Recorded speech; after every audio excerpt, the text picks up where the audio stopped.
हेलिकॉप्टरच्या उंच भरारीसोबत सुरू झालेला तो दिवस, जिथे आठवणी पुन्हा श्वास घेत होत्या. प्रत्येक गोष्टीत प्रेम दिसत होतं.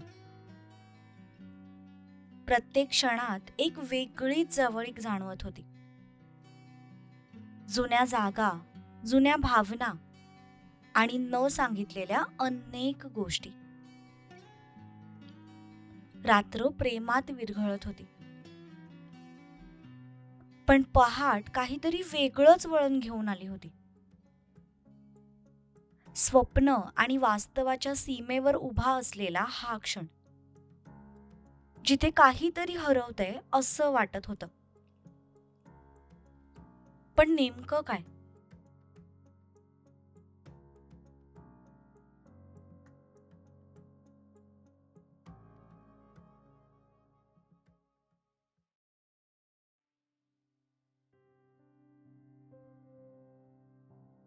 सम्राट, आपण कुठे चाललोय?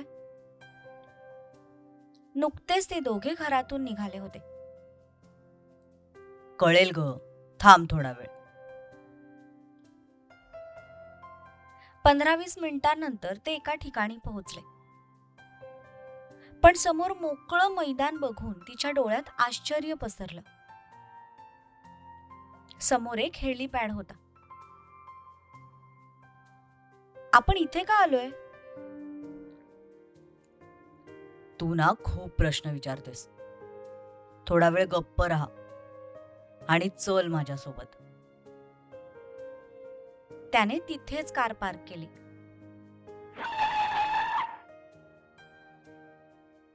तिचा हात पकडून तो त्या हेलिपॅडच्या दिशेने जाऊ लागला.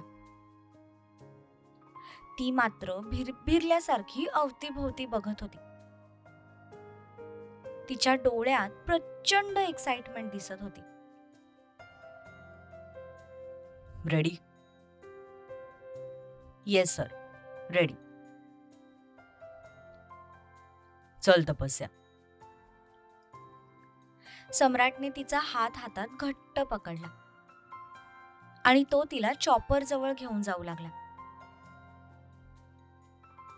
आपण यात बसणार आहोत? हो, आपण यातच बसणार आहोत. Thank you so much. मी ना पहिल्यांदा यात बसणार आहे. I am so excited. तपस्याने तर सरळ त्याला मिठीच मारली. तसा तो गालात हसू लागला. ते दोघेही चॉपरमध्ये बसले. सम्राटने त्या माणसाला इशारा केला. सम्राटचा इशारा मिळताच चॉपरने आकाशात उंच भरारी घेतली.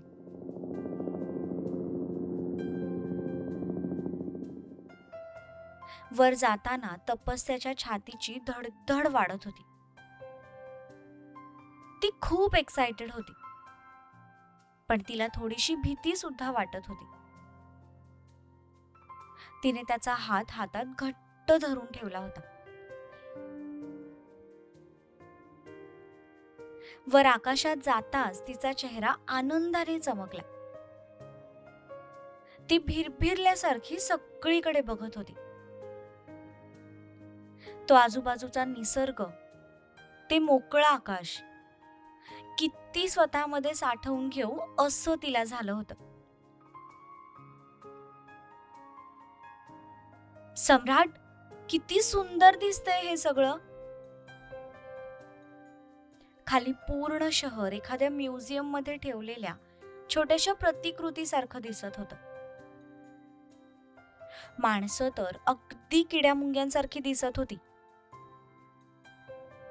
ती पहिल्यांदाच आकाशातून जग बघत होती. हा क्षण तिच्यासाठी प्रचंड स्पेशल होता. येस, खरंच खूप सुंदर आहे. सम्राट फक्त तिच्या आनंदी चेहऱ्याकडे बघत होता.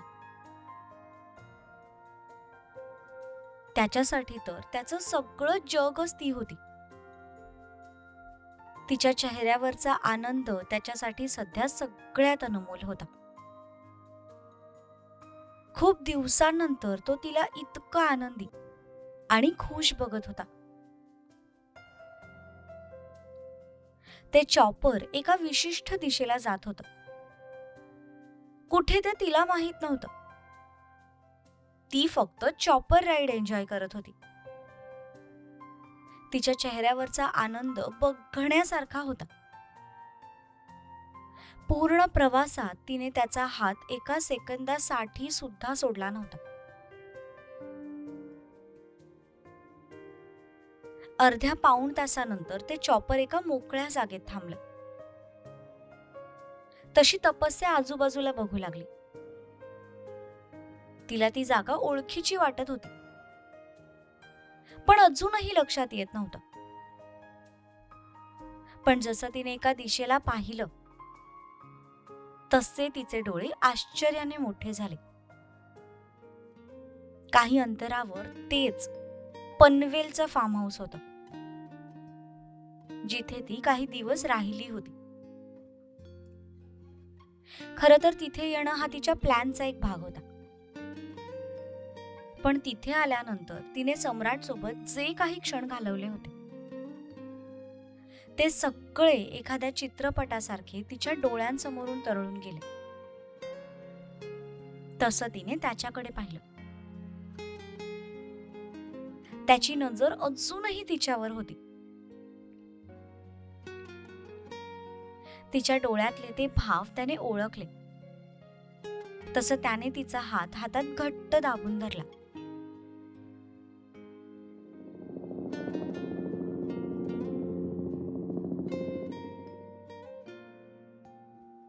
चॉपर खाली थांबलं तसे ते दोघेही खाली उतरले.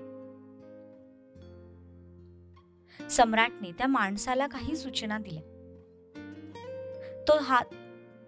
तो तिचा हात हातात घेऊनच त्या बंगल्याजवळ पोहोचला.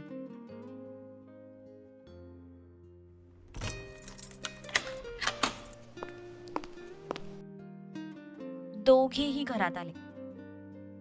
आत कोणीच नव्हतं, पण तरीही तिला तिथे एकटेपणा जाणवला नाही, कारण सम्राट तिच्या सोबत होता. सम्राट, तुम्ही मला इथे का आणलं? कारण ही तीच जागा आहे जिथे पहिल्यांदा मला माझं तुझ्यावरचं प्रेम रिअलाइज झालं. हे तेच घर आहे जिथे मी पहिल्यांदा तुला किस केलं होतं. ही तीच जागा आहे जिथे तू मला वैताग देऊन देऊन भंडावून सोडलं होतंस. व्हॉट, अशी बघू नकोस. तुझ्या कुकिंगचे प्रयोग आठवत आहेत ना तुला? आणि काय तो हेमासोबत डान्स केला होतास. सगळं घर डोक्यावर घेतलं होतंस तू. तसे तिला ते सगळे क्षण पुन्हा आठवले आणि यावेळी चेहऱ्यावरचा राग छूमंतर झाला.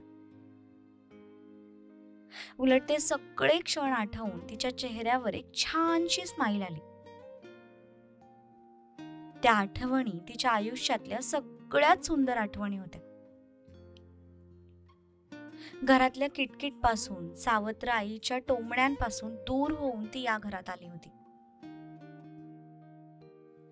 या घरात आल्यानंतर जितकी ती मोकळेपणाने स्वतःसाठी जगली होती तशी यापूर्वी कधीही जगली नव्हती.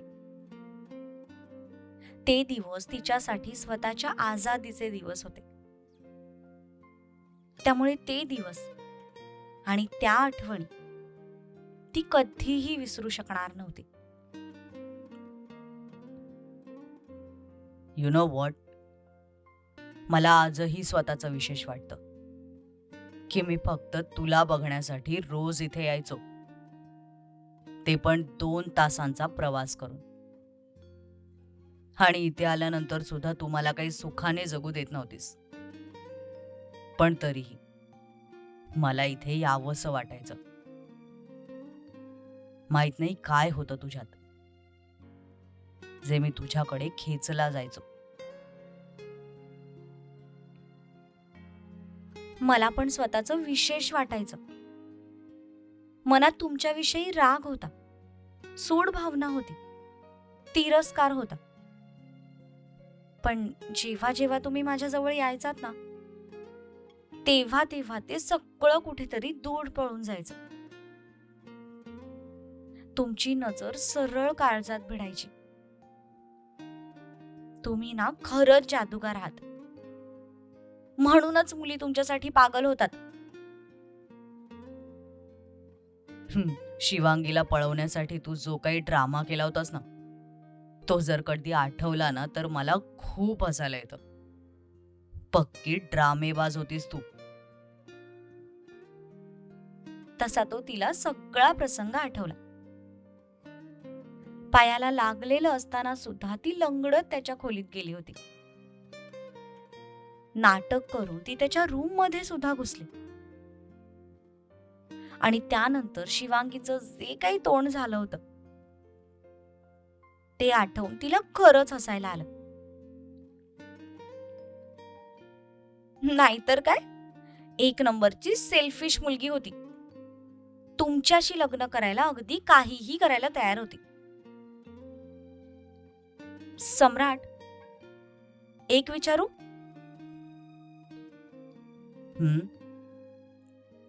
तुम्ही इतके श्रीमंत आहात. आजपर्यंत भरपूर मुली तुमच्या आयुष्यात आल्या असतील. तुमचं अटेन्शन मिळवण्यासाठी खूप जणींनी प्रयत्न पण केले असतील. आम्ही तुमची जितकी माहिती काढली त्यात तुमचं एकाही मुलीसोबत रिलेशन नव्हतं. इनफॅक्ट तुम्ही कधी कोणत्या मुलीला स्वतःजवळ येऊ सुद्धा द्यायचं नाहीत. असं का? तुम्हाला मुलींचा काही प्रॉब्लेम होता का? प्रॉब्लेम असा नाही, पण परिस्थितीने एक उपजत गुण दिलाय माझ्यात. तो म्हणजे माणसं ओळखायचा. समोरच्याच्या वागण्यावरून आणि त्याच्या नजरेवरून मी ओळखू शकतो की समोरचा माणूस माझ्यासोबत जेन्युइन आहे की स्वतःच्या स्वार्थासाठी माझ्यासोबत आहे. मला कधीच अशी मुलगी भेटली नाही जिने माझ्यातल्या सम्राटला ओळखायचा प्रयत्न केला. जितक्या पण मुली भेटल्या त्या सगळ्यांच्या नजरेवरून मला कळून जायचं की त्यांना माझ्या पैशात इंटरेस्ट आहे, माझ्यात नाही. तुझ्या आधी जर मला कोणती अशी जेन्युइन मुलगी भेटली असतीच तर मी तिच्याशी लग्न केलं असतं. बट अनफॉर्च्युनेटली नाही भेटली. अच्छा, मग माझ्याशी लग्नाचा अट्टहास का केलात? मी तर तुमची गुन्हेगार होते ना. तुमचा विश्वासघात केला होता. मग मला तुम्ही शिक्षा द्यायला हवी होती. पण असं न करता तुम्ही माझ्याशी लग्न केलं. असं का? कारण कोणत्याही किमतीवर तू मला माझ्या सोबत हवी होतीस. माहित नाही काय जादू केली होतीस तू माझ्यावर की तुझ्याशिवाय मी माझी लाईफ इमॅजिनच करू शकत नव्हतो. मला कधी कधी माझंच विशेष वाटतं की इतक्या सुंदर सुंदर मुली आजूबाजूला असताना सुद्धा मी तुझ्यासारख्या एव्हरेज मुलीच्या प्रेमात का पडलो. ना गुड लुक्स, ना टॅलेंट, ना मॅनर्स, काहीच नाहीये तुझ्यात. But still I love you. तुम्हाला नक्की काय म्हणायचंय? मी युजलेस आहे? अरे बाबा, मला तसं म्हणायचं नव्हतं. मीन्स तू तशी सुंदर आहेस पण इतकी पण सुंदर नाहीयेस. तुझं नाक थोडं बसकय, ओठही थोडे मोठेच हवे होते. सम्राट, तशी हाईट पण थोडी जास्तच हवी होती. प्रत्येक वेळी खाली वाकून किस करावं लागतं, त्यामुळे माझी मान आणि पाठ दुखायला लागली आता. हो का? यावर माझ्याकडे एक सोल्युशन आहे. तुम्ही तुमचे पाय छाटून घ्या आणि माझ्या एवढी हाईट करून घ्या, म्हणजे तुमचा मनका दुखणार नाही. Very bad idea.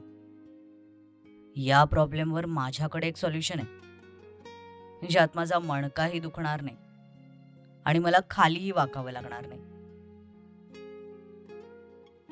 कोणतं सोल्युशन?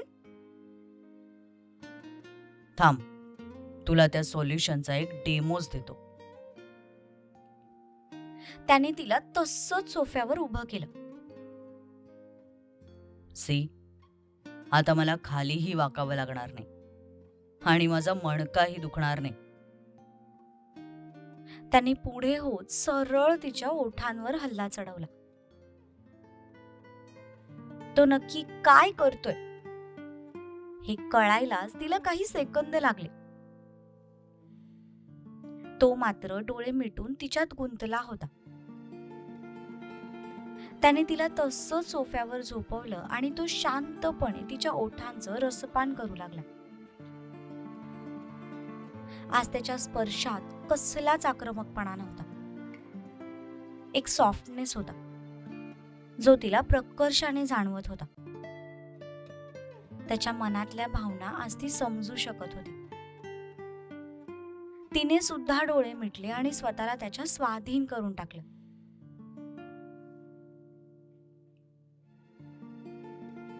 काही वेळानंतर त्याने तिला सोडून दिलं आणि तिच्या कपाळावर ओठ टेकवले.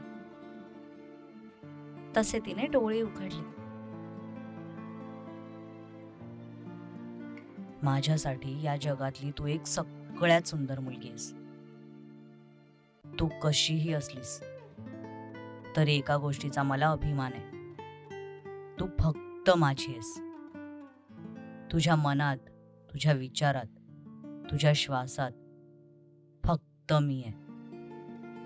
या गोष्टीचा मला अभिमान आहे आणि तुझी हीच क्वालिटी मला पुन्हा पुन्हा तुझ्या प्रेमात पाडते. जग सिच्युएशन नुसार बदलतं. माणसं पैशानुसार बदलतात. बट तू माझ्या आयुष्यातली ती व्यक्ती आहेस जी कोणत्याही सिच्युएशन मध्ये माझ्या सोबत उभी राहण्याची हिंमत ठेवते. जिने माझ्या गुण दोषांसकट मला स्वीकारलं. जिने मला या गोष्टीची जाणीव करून दिली की या खलनायकाच्या आत सुद्धा एक नायक दडलाय. जिने मला माझ्या चुकांची जाणीव करून दिली आणि आयुष्याकडे एका नवीन दृष्टिकोनाने बघायला शिकवलं. तो पूर्ण दिवस आणि ती पूर्ण रात्र त्यांनी एकमेकांच्या सहवासात घालवली. एका सेकंदासाठी सुद्धा त्यांनी एकमेकांना सोडलं नाही. त्या 24 तासातला एक एक मिनिट सुद्धा त्यांना भरभरून जगायचा होता. पहाटे तिचा डोळा लागला. ती झोपी गेली, पण तो मात्र जागा होता. रात्रभर तो तिच्याकडे बघत राहिला. तिला डोळ्यांमध्ये किती साठवून घेऊ असं त्याला झालं होतं. जेव्हा ती पूर्णपणे झोपेच्या अधीन गेली तेव्हा त्याने तिला स्वतःच्या मिठीत घट्ट आवळून घेतलं. त्यानंतर हाच क्षण अनुभवायला आपल्याला काही वर्ष वाट बघावी लागणार आहे हे त्याला माहिती होतं. हळूहळू तो मनाने कमजोर पडत चालला होता. पण त्याचा स्वभावच असा होता की एकदा जी गोष्ट त्याने ठरवली त्यानंतर तो ती करूनच राहायचा. त्याला दुसऱ्या कोणाच्या नजरेत मोठं व्हायचं नव्हतं. त्याला स्वतःच्याच नजरेत स्वतःची इमेज बदलायची होती. आणि म्हणूनच त्याने हे टोकाचं पाऊल उचललं होतं. रात्रभर तो तिला मिठीत घेऊन तसाच जागा होता. एका सेकंदासाठी सुद्धा त्याने तिला स्वतःपासून विलग केलं नाही.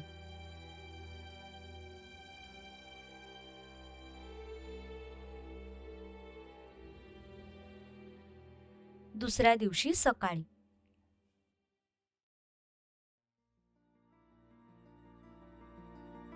सगळे पुरावे बघता हे कोर्ट मिस्टर सम्राट खानविलकर यांना 10 वर्षांची शिक्षा सुनावत आहेत.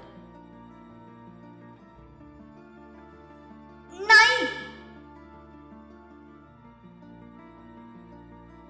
ती खूप जोरात किंचाळत उठली. तिचं अंग घामाने ओलं चिंब झालं होतं. ते तिचं स्वप्न होतं हे कळताच ती थोडी रिलॅक्स झाली. तिने लगेच आजूबाजूला पाहिलं, पण तो बेडवर नव्हता. घाबरून तिने अवतीभोवती पाहिलं आणि आता मात्र ती भयंकर शॉक झाली. रात्री तर ते पनवेलच्या फार्म हाऊसवर होते, पण आता ती त्यांच्या बेडरूम मध्ये होती. पहाटेपर्यंत तरी आपण तिकडे होतो, मग इथे कसे काय आलो? आपल्याला जाग कशी आली नाही? या विचाराने तिला स्वतःचाच राग आला. आश्चर्यही वाटलं. डोळे उघडल्यावर तिला तो दिसला नाही, म्हणून आता ती भयंकर अस्वस्थ झाली होती. कदाचित तो जिम मध्ये गेला असेल असा विचार करून तिने अंगावरचं ब्लँकेट एका झटक्यात बाजूला फेकलं आणि ती पळतच घरातल्या जिम मध्ये गेली. पण तो तिथेही नव्हता. वेड्यासारखं पळतच तिने त्याला पूर्ण घरात शोधलं, पण तो कुठेही दिसत नव्हता. पळाल्यामुळे तिचे श्वास प्रचंड वाढले होते. शिवाय घरात बाकी कोणी सुद्धा दिसत नव्हतं. तशी ती मात्र अजूनच घाबरली. वाऱ्याच्या वेगाने पळतच घराबाहेर आली, पण बाहेर येताच ती भयंकर शॉक झाली. घराच्या मेन गेट जवळ आबा, आज्ञा आणि आत्या उभे होते. तिघांच्याही चेहऱ्यावर दुःख दिसत होतं आणि ते दूरवर दिसणाऱ्या एका गाडीकडे बघत होते. ते बघून तिने सगळी शक्ती एकवटवली आणि ती धावतच गेट जवळ पोहोचली. आज्ञा, सम्राट कुठे? मी त्यांना सगळीकडे शोधलं, ते घरात नाहीयेत. वहिनी, भाईने सरेंडर केलं. पोलीस आत्ताच त्याला घेऊन गेलेत.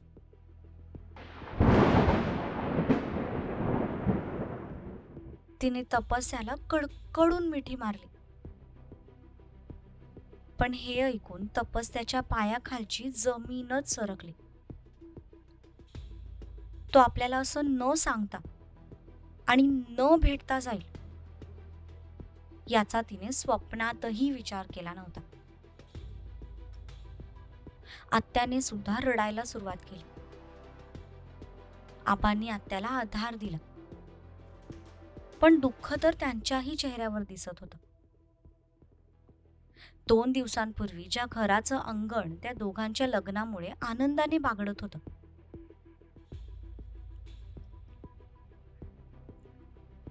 आज तेच अंगण ओसाड पडलं होतं. सगळीकडे एक स्मशान शांतता पसरली होती.